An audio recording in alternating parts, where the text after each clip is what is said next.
جاگ رہے ہیں آپ؟ اچھا جاگ رہے ہیں تو پھر ناراض بھی نہیں ہوں گے جو لوگ یہ کہتے ہیں کہ قرآن پڑھانا چھوڑ دو، ہمارے ساتھ چلے پر چلو، وہ کہاں کے عقل مند ہے؟ قرآن پڑھانے سے زیادہ ثواب چلے میں جانا ہے، تبلیغ میں جانا ہے؟ بھئی دنیا میں سب سے بڑا کام نیکی کا جو ہے فرائض، یعنی خصوصاً اپنا نمازوں کے بعد، وہ تو قرآن پڑھنا پڑھانا ہے۔ اور یہ دیکھو، یہ آپ اس پر غور کریں، یہ کہاں جا کے نتیجہ نکلے گا۔ آپ میری باتوں کو دل میں جگہ دیں، بار بار سوچیں میں کیا کہہ رہا ہوں، کہ بھائی یا تو قرآن پڑھانے سے، پڑھنے سے، سمجھنے سمجھانے سے زیادہ ثواب ہو اس کام میں تو وہ چھوڑ دیا جائے، یہ تو بات ماننے والی ہے۔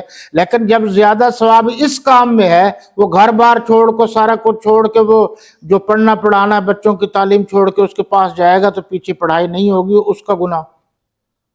اس لیے مولانا الیاس صاحب رحمۃ اللہ تعالی علیہ نے، اب جو پڑھتے نہیں ہیں ان کو تو پتہ نہیں ہے نا، انہوں نے روکا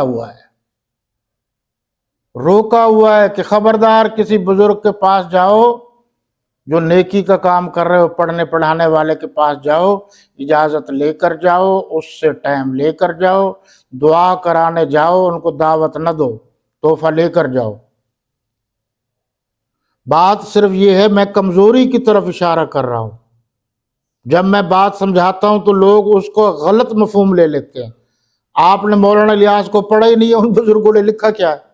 اور آج بھی ریمنڈ کے مرکز میں یہ سمجھایا جاتا ہے، جب ہدایات دی جاتی ہیں تو سمجھایا جاتا ہے۔ ایک اور بات بھی ہے، یہ بھی سمجھایا جاتا ہے، جس مسجد میں جاؤ جاتے ہوئے بجلی کا بل بھی دے جاؤ۔ یہ نہیں مانیں گے، ہم نے تو دیا ہے۔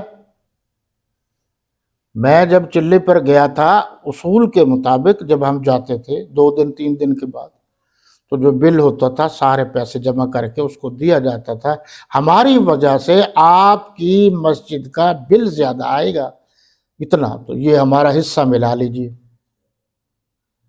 اب یہ بات نہیں کرتے۔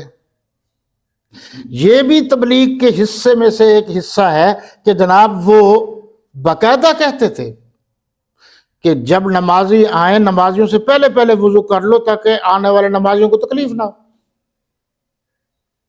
کھانا پینا ہر چیز اس وقت نہ ہو جب نمازیوں کی آمد و رفت کا وقت ہو۔ تو بزرگوں کی تعلیمات کو صحیح سمجھنے کی کوشش کیجیے۔ یہ بھی ہدایات کا حصہ ہے کہ گھر آؤ تو عزت احترام معاشرے کا حصہ بن کے رہو۔ تبلیغ سے چلے آ کے دماغ خراب ہو جائے اور اینٹیں اٹھا کے ٹی وی کو اور بیویوں کو مارنے کی اجازت نہیں ہے۔